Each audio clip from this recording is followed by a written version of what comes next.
우리 옆에 계신 분들과 이렇게 인사하도록 하겠습니다. 잘 되고 있습니다. 더 잘 될 것입니다. 때로는 하나님의 일하심이 눈에 보이진 않지만 하나님께서는 오늘도 나를 위해, 우리를 위해 일하고 계시는 줄로 믿습니다. 그 하나님의 은혜를 고백하며 살아가는 우리 모두의 삶이 되기를 간절히 소망합니다. 개인적으로 이번 추석에 많이 들었던 말이 있습니다. 벌써부터 웃으시는 분들도 계시는데요. 아마 제 친척이었으면 다 한마디씩 저한테 하시지 않았을까. 제가 가장 많이 들었던 말은 언제 장가갈래? 만나는 사람은 있니? 라는 말을 가장 많이 들었습니다. 전에는 이런 말을 들으면 스트레스를 받진 않았습니다. 근데 장가 언제 갈래? 라는 이 말을 듣고 곰곰이 한번 생각해 봤어요. 나이가 40이 넘어가니까 이게 그냥 하는 소리가, 물론 예전부터 그냥 하는 소리는 아니셨겠지만 좀 생각을 하게 만들더라고요. 그래서 장가를 언제 가야 되나? 물론 제가 가고 싶다고 갈 수 있는 건 아니지만 고민을 해봤습니다. 생각을 해봤습니다. 그래서 아무리 답이 안 나오는 거예요. 그래서 AI한테, 요즘 기술이 많이 발달했잖아요. AI한테 한번 물어봤습니다. 그랬더니 어떻게 AI가 대답을 했냐면요. 사진 한번 보여주시겠습니까?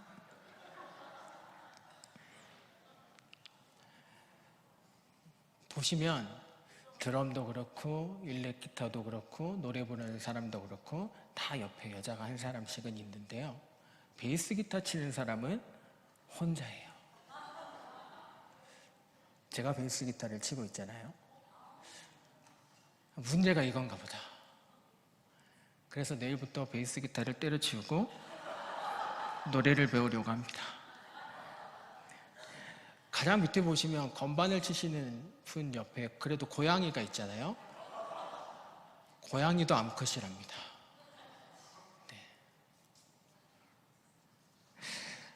모든 악기가 그렇지만 이 베이스라고 하는 악기가 충분히 매력적인 악기입니다. 사람들은 그러나 이것을 잘 모르는 것 같습니다. 베이스가 있는지 없는지조차 모르시는 분들도 많으시고, 제가 지금은 내려놓았지만 예전에 몇 년 전까지만 해도 이 예수 믿는 사람들 가운데 교회 음악 하는 것 이외에도 밴드팀을 만들어서 한번 공연을 해보자. 그래서 마음이 있는 사람들끼리 모여서 밴드팀을 만들어서 각종 중학교, 고등학교, 대학교 축제, 그리고 지역 축제, 그리고 지금은 아니지만 예전에 해양 엑스포 한참 있을 때도 그 해양공원 근처에 버스킹 할 수 있는 이런 데 가서 다 공연하고 버스킹하고 하면서 여러 곳을 다니면서 공연을 했습니다. 근데 공연이 끝나고 나면 꼭 항상 제가 듣는 말이 있었는데요. 그게 뭐냐면, 베이스가 있었어요? 잘 안 들려서 없는 줄 알았어요? 라고 하는 말을 가장 많이 들었습니다. 제가 이 이야기를 들을 때마다 속이 막 긁혔어요. 나름 나도 시간 내서 다른 사람들처럼 연주하고 연습하고 시간을 내서 하고 있는데, 공연이 할 때도 열심히 연습한 것 다 이렇게 보여주고 하는데 끝나고 나면 없는 줄 알았어요 라고 하니까 은근히 이게 속이 막 긁히더라고요. 그런데 있는 듯 없는 듯 하면서 음악을 한층 더 멋있게 만들어주는 악기가 바로 베이스라는 악기입니다.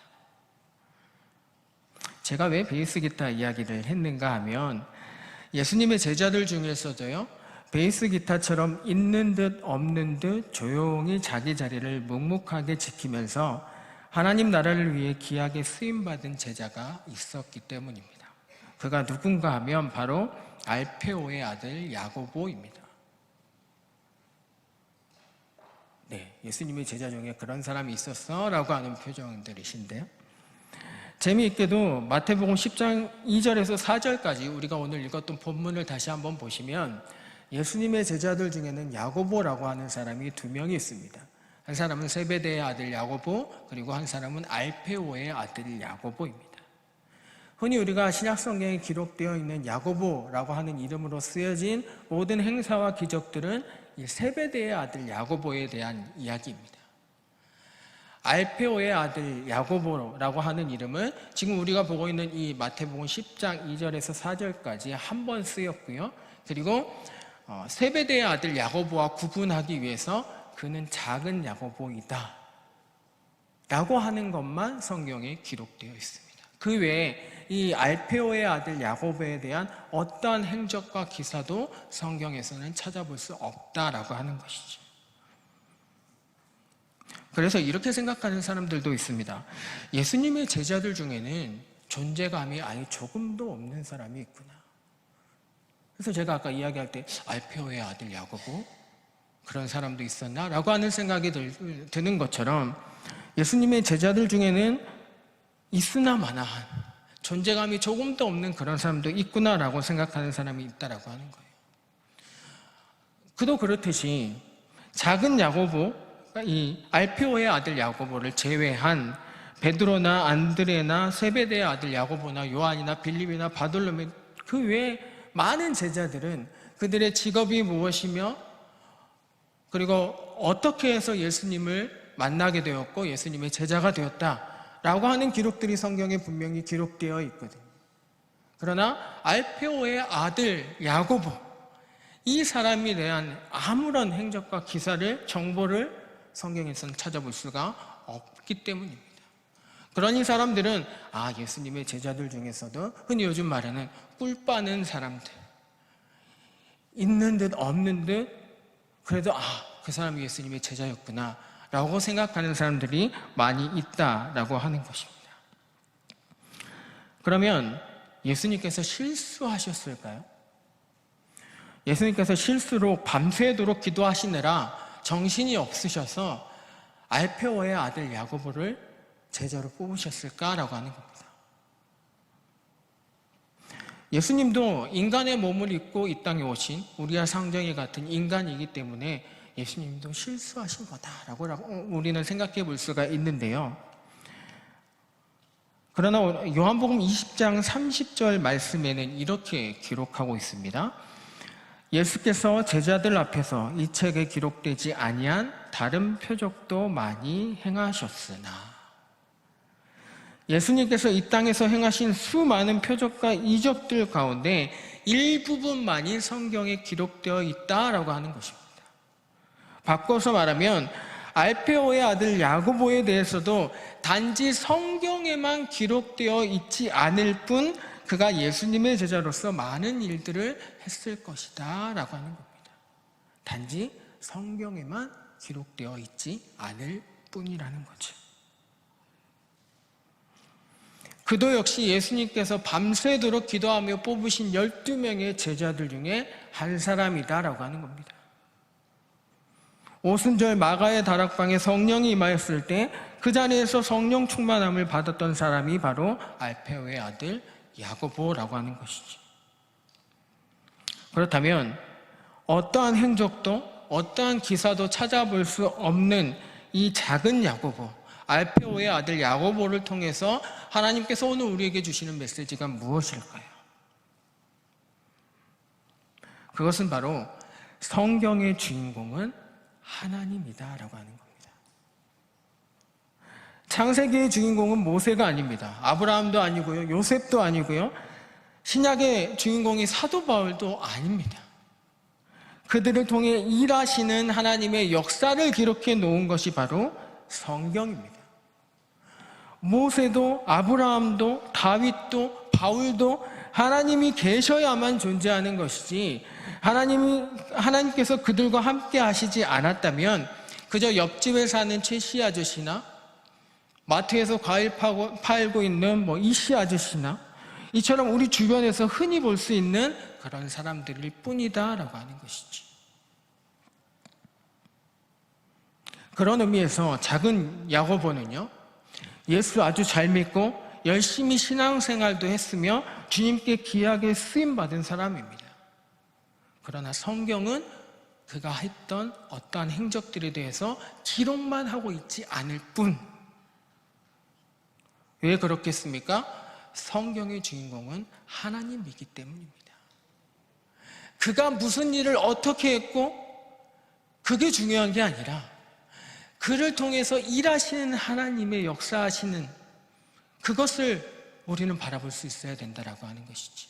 아주 친절하게도 하나님께서는 우리에게 그것을 보여주시기 위해서 알페오의 아들 야고보의 어떠한 행적도 기사도 성경에 기록해 놓지 않으신 것입니다.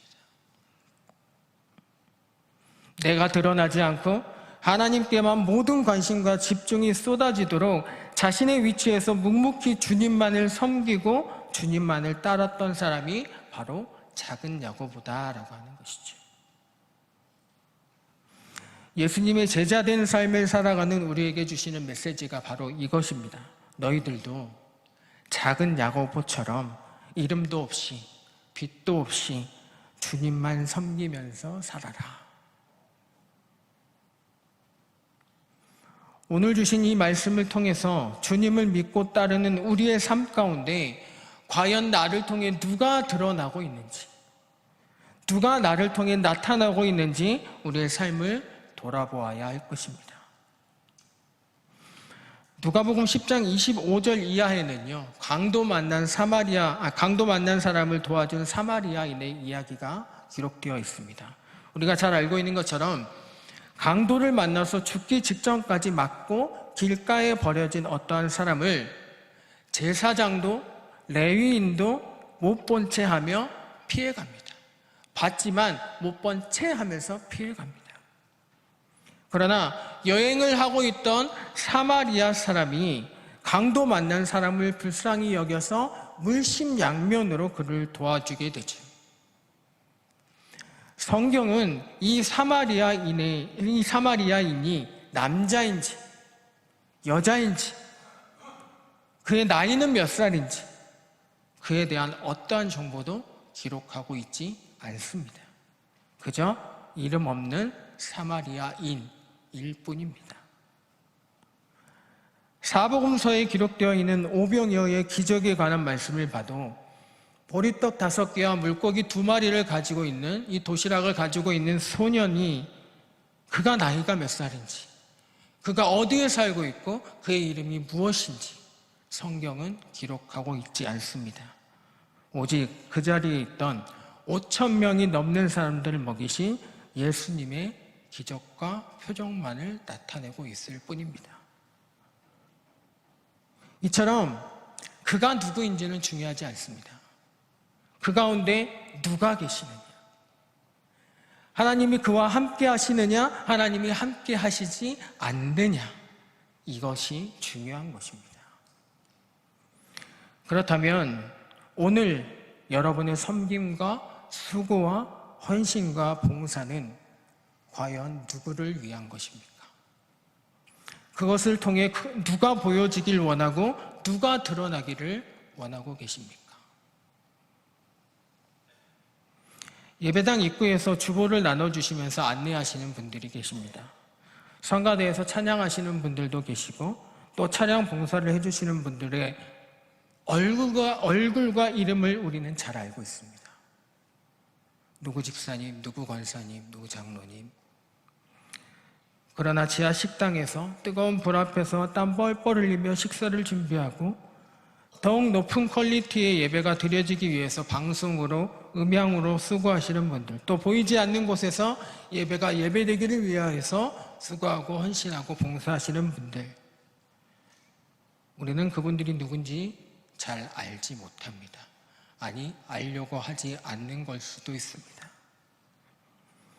그러다 보니 교회 안에서 사람들 눈에 잘 띄고 드러나는 자리에서 봉사하려고 하는 사람들은 많습니다. 하지만 성도들이 없는 시간에 교회에 나와서 예배당을 쓸고 닦고 각 층마다 돌아다니면서 쓰레기통을 비우고 화장실도 청소하는 그런 사람은 찾아보기가 힘듭니다.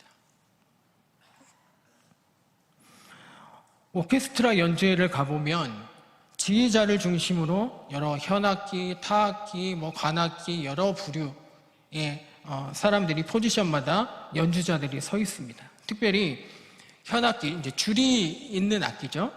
현악기를 구성하는 포지션 중에는 바이올린 연주자가 있는데요. 바이올린 연주자 중에는 1바이올린 연주자 그리고 2바이올린 연주자가 있습니다.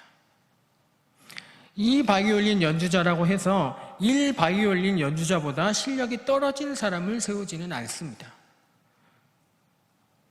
1 바이올린 연주자와 2 바이올린 연주자는 동등한 수준의 실력을 가져야 하고, 때로는 이 바이올린 연주자가 1 바이올린 연주자보다 더 어려운 연주를 해야 되는 그런 포지션이 바로 2 바이올린 연주자라고 하는 것이죠. 그렇기 때문에 누구나 이 1 바이올린, 메인의 역할을 하며 사람들 눈에 잘 띄는 1 바이올린 연주자의 자리에 앉고 싶어 합니다. 2가 아닌 1, 메인.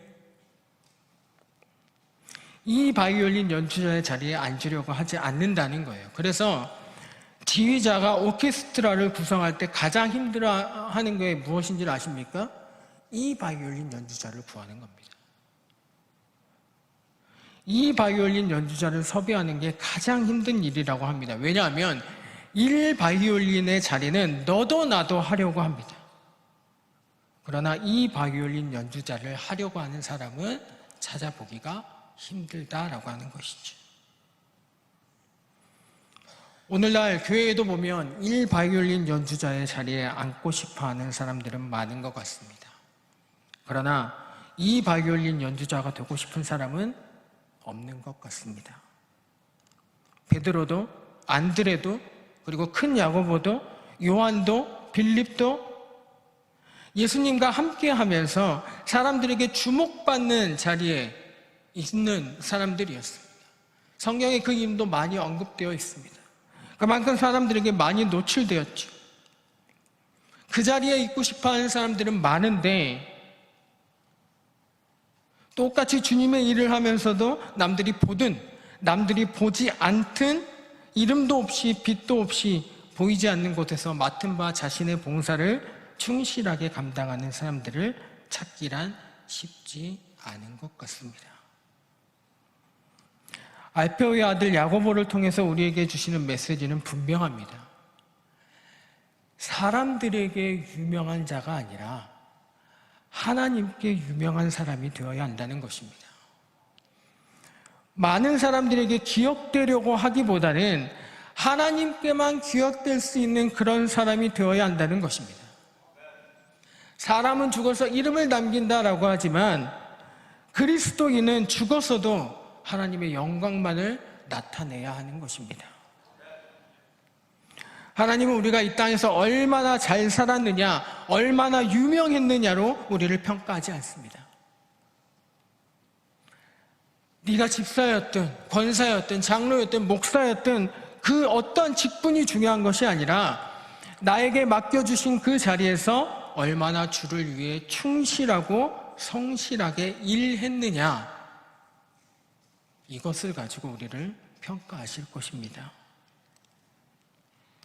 제가 사역을 하면서 늘 궁금한 것이 있었습니다. 어느 교회든지 주일 오후 예배가 마치고 나면 본당에는 여기저기 널브러져 있는 주보와 그리고 사탕 껍데기와 그리고 음료가 들어있는 종이컵 등등 여러 가지 쓰레기들이 예배당에 놓여 있습니다. 그런데 월요일, 화요일, 수요일, 목요일, 금요일이 지나고 토요일 날 다시 교회에 와보면 우렁각시가 왔다가 간 것처럼 교회가 깨끗하게 정리가 되어 있고 화장실도 그렇고 어디든지 깨끗하게 청소가 되어 있습니다. 이 모습을 보면서 항상 궁금했습니다. 이 어느 교회를 가든 다 그렇더라고요. 그래서 한 번은 주님께 물었습니다. 하나님, 누가 이렇게 이름도 밝히지 않고 교회를 깨끗하게 청소하는지 너무나 궁금합니다. 그랬더니 하나님께서 그러시더라고요. 너는 신경 쓸 것 없다. 나만 알면 된다. 라고 말씀하시더라고요. 나만 알면 된다. 너는 신경 쓸 것 없대요. 하나님만 아시면 된답니다. 사랑하는 성도 여러분, 오늘을 살아가는 우리의 삶은 누구에게 기억되기 위해서 수고하고 애를 쓰며 살아가고 계십니까?